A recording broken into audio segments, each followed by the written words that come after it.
Assalamualaikum warahmatullahi wabarakatuh. Waalaikumsalam warahmatullahi wabarakatuh. Salam sejahtera untuk kita semua. Selamat berjumpa dengan sahabat-sahabat pada session kali ini. Kita akan berdialog tentang sebuah kehidupan sekarang lah ya. Barangkali ada yang bisa diambil dari hikmahnya dialog kita kan. Iya. Nah, session kali ini kebetulan saya kedatangan sahabat, namanya nih Tunggal Pantap Kilat. Ini ya, sebagai mahasiswa. Nah, juga kedatangan rekan saya, Bung Nanda. Ya, pada session kali ini saya akan tanya nih sama Bung Tunggal. Ya, silakan. Ya, ini nih, tentang histori dulu ya. Oh ya, silakan. Kalau histori perjalanan hidup, ya kan, mulai dari lahir sampai dengan detik ini, ya kan. Oh ya. Ini. Apa yang diyakini oleh Bang Tunggal ini tentang sebuah keyakinan, ya kan, tentang sebuah keyakinan. Nah, Bang Tunggal ini kan menganut keyakinan Hindukaringan, Ya. ya kan, Hindukaringan. Nah, itu menganut Hindukaringan itu apa sesudah dewasa atau sejak lahir? Kalau saya menganut ajaran Hindukaringan itu sejak lahir. Oh, sejak lahir. Ya. Sejak lahir ya. Berarti sudah dari nenek, ya kan? Ya. Dari kakek, Dari buyut. wah dari buyut ya. Ya. Waduh, iya udah sangat ini sekali, kental sekali istilahnya kan. Ya. Sebuah anutan ajaran itu kan. Berarti keyakinan itu dijadikan sebuah pegangan dalam kehidupan, ya kan, dari nenek moyang tuh. Nah, kalau menurut Mas Nanda sendiri apa nih? Kalau Mas Nanda ini kan Muslim ya? Iya. Nah, Mas Nanda ini kan Muslim nih, ya kan? Kalau Mas Nanda ini Muslim ini dari lahir apa sudah dewasa nih? Dari lahir. Oh, dari lahir. Iya. Wah, dari lahir juga ya. Berarti ikut dari apa? Orang tua lah ya. Nah, dari orang tua, dari apa? Udah kakek, udah nenek pasti kan. Nah, apakah kan banyak sekarang kan? Iya. Yang menganut keyakinan itu setelah dewasa gitu kan, setelah mempunyai pemikiran yang dewasa, artinya gitu. Artinya dia mungkin sejak lahir tuh Muslim, gitu kan? Tapi setelah dewasa dia berpikiran, setelah mendapatkan sebuah hidayah, akhirnya dia ada yang berpindah menjadi Nasrani, ya kan? Ada yang berpindah menjadi Hindu, ya kan? Nah, itu maksud saya, apakah tidak terpikirkan juga gitu kan? Sebuah keyakinan itu setelah dewasa itu kita pelajari gitu kan? Kita pelajari apakah kebenarannya ini sudah sesuai dengan pemahaman kitab-kitab yang ada. Itu yang harus kita tahu, ya, yang harus kita pelajari, harus kita pahami. Karena banyak kan keyakinan-keyakinan di dunia ini, ya kan? Ya. Standar kebenaran itu kan ada 3, ya, kebenaran secara subjektif, kebenaran secara objektif, dan kebenaran nenek moyang. Iya kan? Iya. Jadi kalau abang ini kan yang mana nih dari 3 itu? Apa itu? Dari kebenaran yang dipegang nih, ya kan subjektif, ya kan? Terus kebenaran objektif, kan kebenaran nenek moyang kan? Nah, kalau kebenaran subjektif kan benar menurut saya, kan belum tentu benar menurut Bang Tunggal kan? Ya. Nah, benar menurut Bang Tunggal belum tentu benar Bang Nanda. Iya. Begitu juga sebaliknya. Ada perbedaan pendapat. Betul, ada perbedaan. Itu berarti kan kebenaran secara subjektif itu nggak bisa dijadikan pedoman kan? Nah, betul, tidak bisa dijadikan pedoman. Nah, kemudian ada kebenaran objektif, ya kan? Yang berjumlah banyak, kadang dikatakan sudah benar, ya kan? Ya. Yang berjumlah banyak udah pasti benar gitu, kan? Ya, Ya kan? Iya, kan gitu. Itu jumlahnya banyak pasti benar tuh, ya kan? Nah, kalau dalam demokrasi mungkin ya bisa disebut pemilu lah, ya kan? Oh ya. Ya kan? Kalau sistem demokrasi kan gitu kan? Yang berjumlah banyak pasti menang, ya kan? Iya. Nah, ya kan? Iya. Tapi itu kan kebenaran subjektif, objektif, ya kan? Nah, tadi kan ada kebenaran nenek moyang juga, ya kan? Nah,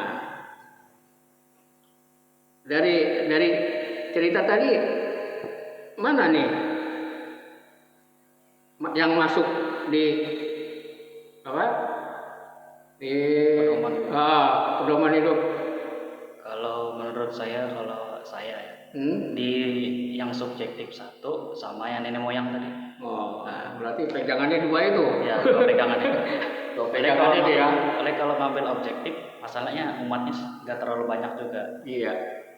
Oh gitu ya, dua pegangan itu ya. Ya, dua pegangan. Iya. Kalau Mas Nanda gimana? Yang mana tuh? Kalau saya pribadi sih itu yang subjektif sih. Subjektif. Wah, berarti yang diri sendirilah pegangan kan? Iya. Tapi bukan berarti nenek moyang itu salah, enggak juga sih. Enggak juga. Juga. Tapi pernah nggak berpikiran, ya kan? Dan kebenaran itu pernah nggak mengkaji juga gitu?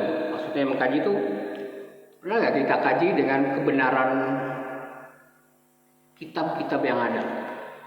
Kalau saya pernah. Nah, terus gimana tuh? Yang ditemukan apa tuh? Dari apa yang saya baca itu kan, dari yang dibagi dari teman-teman saya juga kan, ada kesamaannya juga. Tapi jatuhnya tuh caranya yang berbeda, tujuannya tetap sama. Caranya beda, tujuannya sama. Ya. Kalau Mang Nana gimana tuh? Gimana, Pak? Iya. Tadi kan Mengkaji kebenaran itu.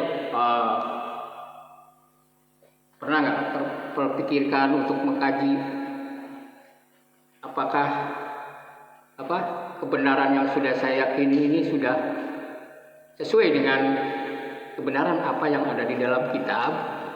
Pernah. Apa itu? Pemikirannya apa tuh? Kajiannya? Itu tentang kita bermusyawarah, bermasyarakat itu kan. Jadi kan kita harus menemukan titik kebenarannya. Kalau di dalam Al-Quran kan sudah ada diatur semuanya kan, dalam tata cara berkehidupan. Jadi kebenaran itu pasti akan terungkap. Oh gitu ya. Nah, namanya kebenaran pasti terungkap ya. Iya. Ya, makanya saya sedikit mengkaji tentang itu maksudnya ya.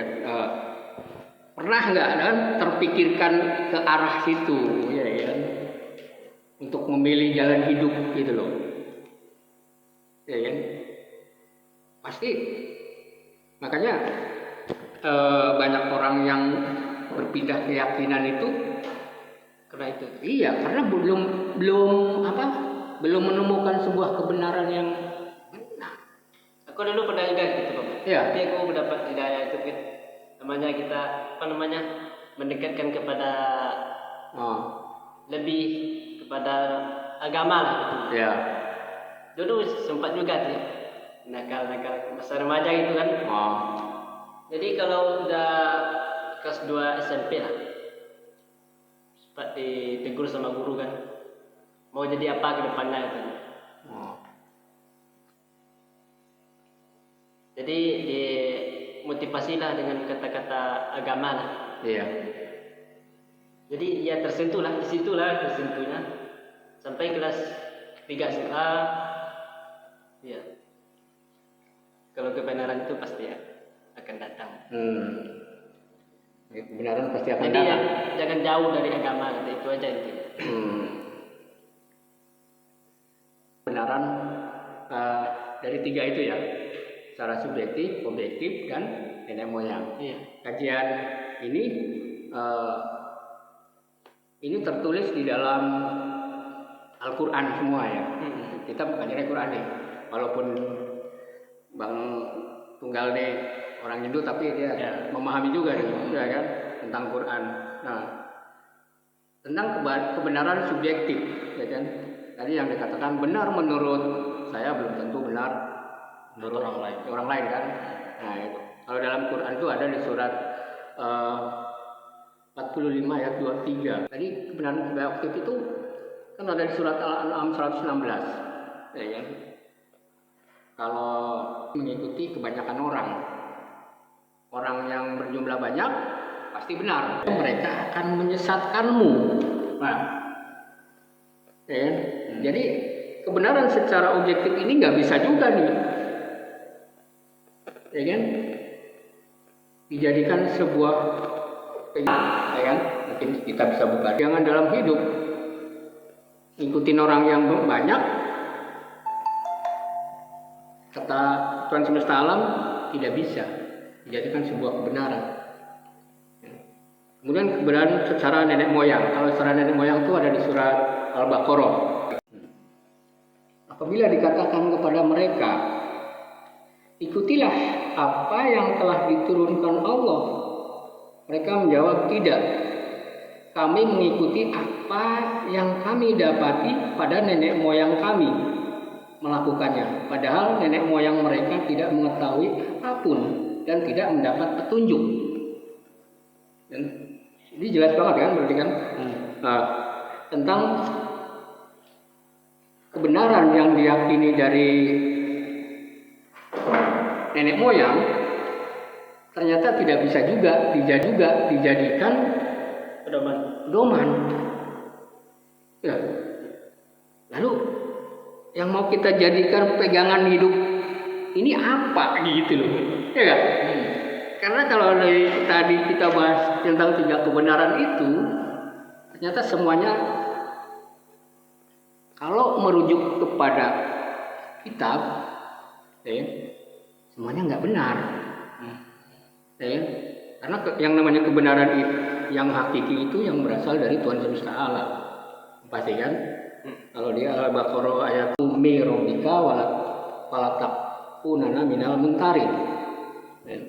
Kebenaran itu adalah dari Tuhan. Maka janganlah sekali-kali engkau termasuk orang-orang yang ragu. Ya. Berarti yang harus dijadikan pegangan adalah kitab. Dan jadi ukuran standar kebenaran itu adalah sebenarnya kitab. Dan nggak bisa dari tiga itu dijadikan sebuah pegangan, ya kan?